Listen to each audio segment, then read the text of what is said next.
Hi, this is David Sanchez, and welcome to Real Talk with Strike Out Against Drugs.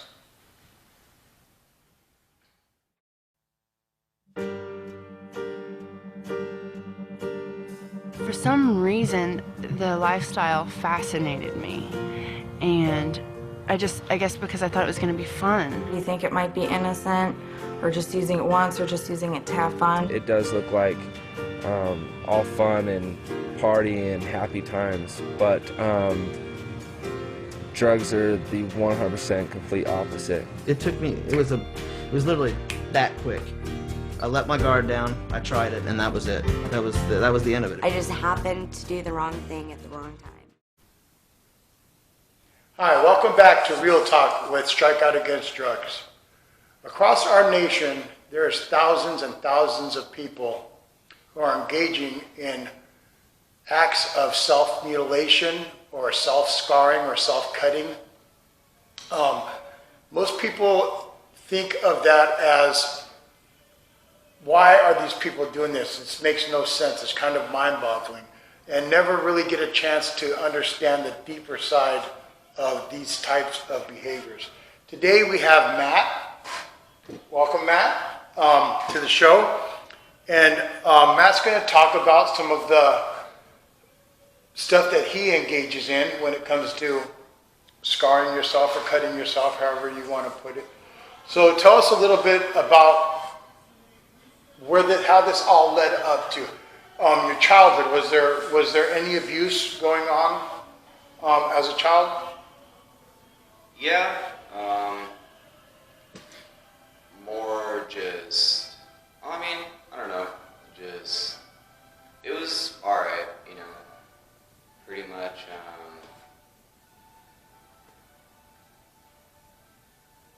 I guess you could say it wasn't all that bad, I guess, I don't know.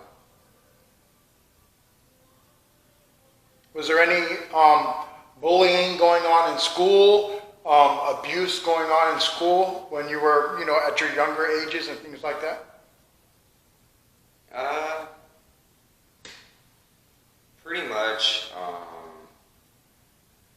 I guess you could say bullied, stuff like that, wasn't really good, a lot of it was physical,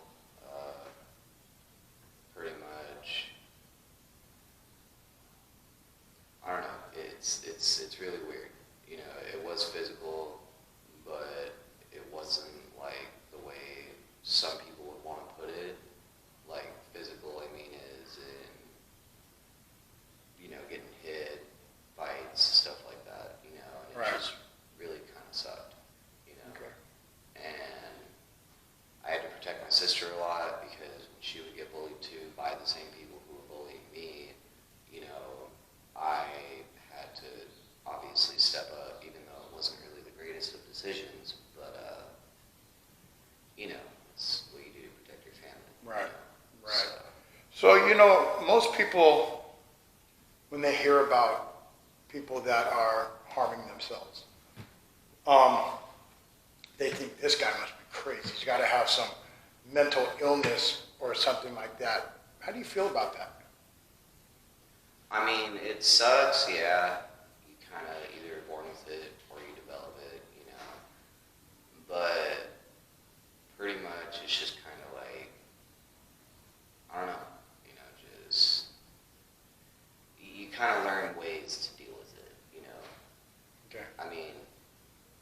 Not necessarily the ways that some people would like to think, but pretty much it's just kind of like,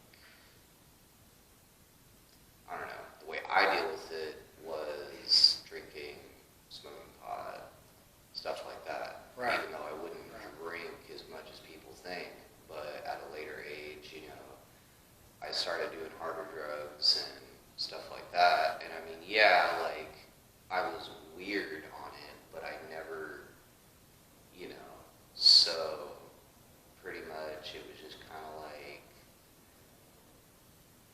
I don't know. It was just, it's weird, Right. Well, most people, when they think of addiction, they think of drugs, or they think of gambling or, food and things like that. Yeah, I mean, there's other addictions like that too. But do you believe that self-cutting is an addiction? That somebody could actually be addicted to it? I've seen people with a lot more scars than I have. I don't know if that, I don't want to be disrespectful, but I don't exactly call it like a cry for attention, even though sometimes, I'm just going to be blunt about it, it's just, it kind of, I guess you could say it is a cry for attention, and it's just kind of like, I don't know, that's why, I don't know, it's just, it's weird. So it's definitely a cry for attention. But I'm sure that there's a lot of different aspects and a lot of different reasons that people engage in this type of behavior. What would you say would be the reason that you actually started? And how old were you when you started doing this? Around 13, I guess. 13 years old? And how old are you now? 22. So we're talking about, 10 years of this type of behavior. I've actually seen your scars and stuff like that, and it's just, to me, it's mind-boggling how somebody could do this to her. Because if I poke a thorn in my finger, I'm running to the hospital trying to bandage it up, and I'm just not good with physical pain. But I am good with numbing myself through different types of drugs and different type of activities, and I would imagine it's just another way of doing that. What do you think is the reason that you started and continue to do this? I don't know. Pretty much made me feel better. Made you feel better? In what way? I don't know. So the hurt of the actual act, make it, you feeling better override the hurt of the actual act of doing it? I mean, I don't know. I suffered with depression for a lot of years. Okay. I had a lot of really messed up things in my life. Pretty much, it was just kind of like, I don't know. It was just weird, I suffered with depression. That's why I decided to hurt myself, because it was just kind of like, I don't know, I suffered with depression. I had a lot of things happen. I ended up losing a lot of things throughout my life, and pretty much it's just kind of like, I don't know. So most people that when they want to numb themselves, I mean, me as an addict, I use drugs to numb myself. When you would do that, did it actually take away the depression and the numbing of the certain feelings that you were going through in your life?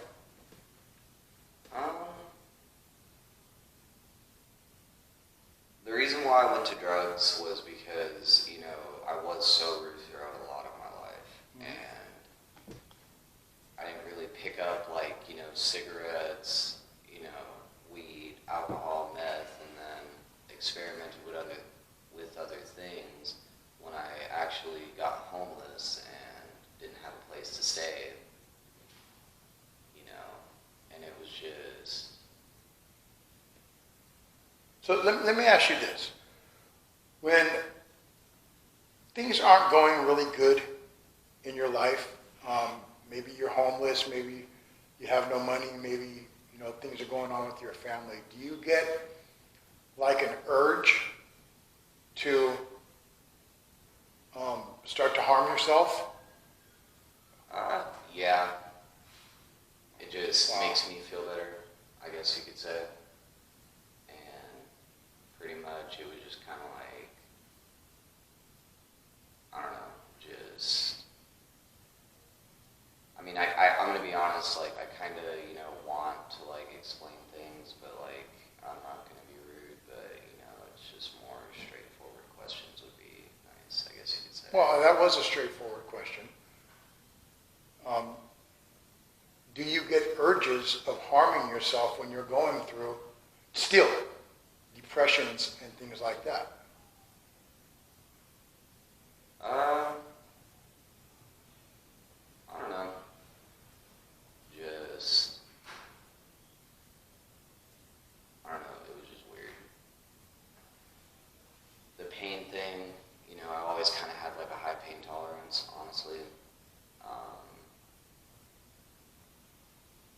It was just, I don't know, how do I say it? Like, my pain tolerance was always kind of a thing throughout my life. I never really didn't mind it. It does suck, when you go through some like physical pain, even when it's not inflicted on you.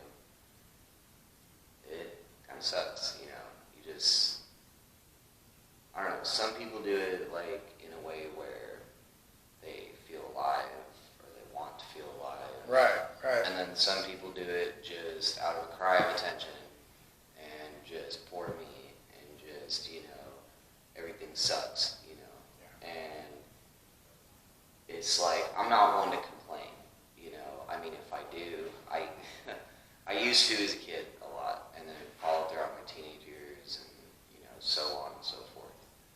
So, pretty much, when it came down to it, I don't know, it was just,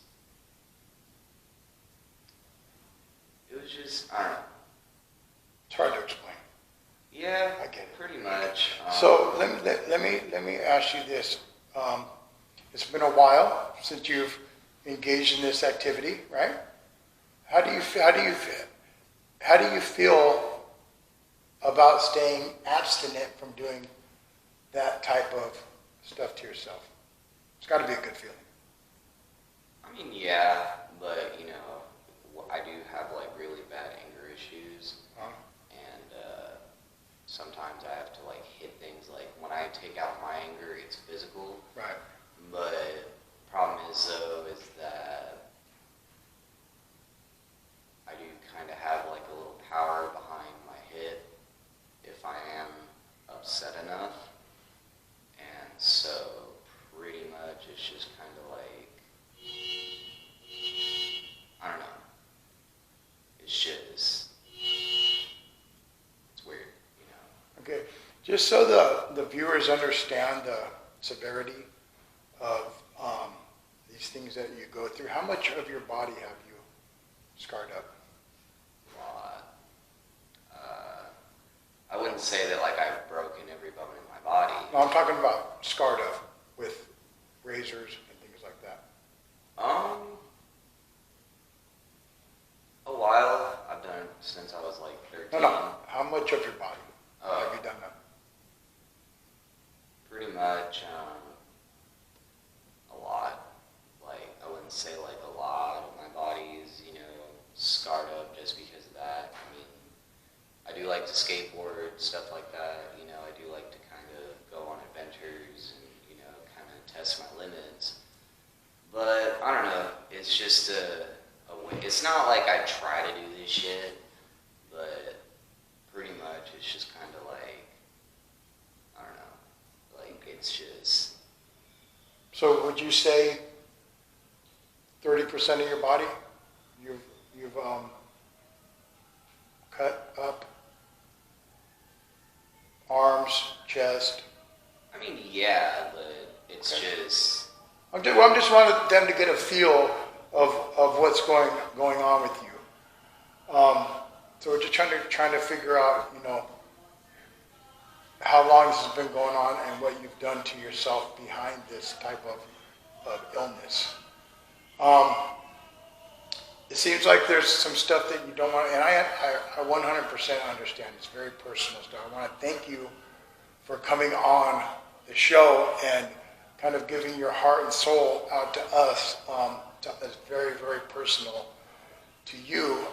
I wish you all the luck, brother. You know what I mean? And pray for you and hope that you continue on this track that you're going on right now, and you don't have to go back to them destructive behaviors that you engaged in the past. All right, so thank you so much for coming on the show and kind of giving us an idea.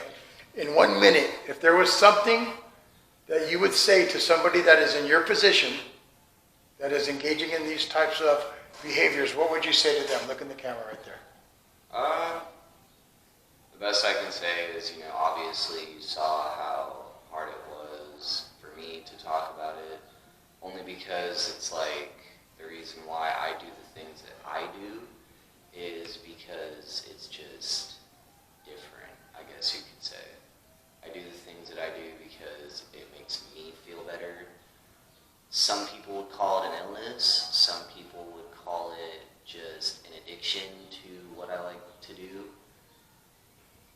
But, it's just kind of like, I consider it blowing off steam, I guess you could say, And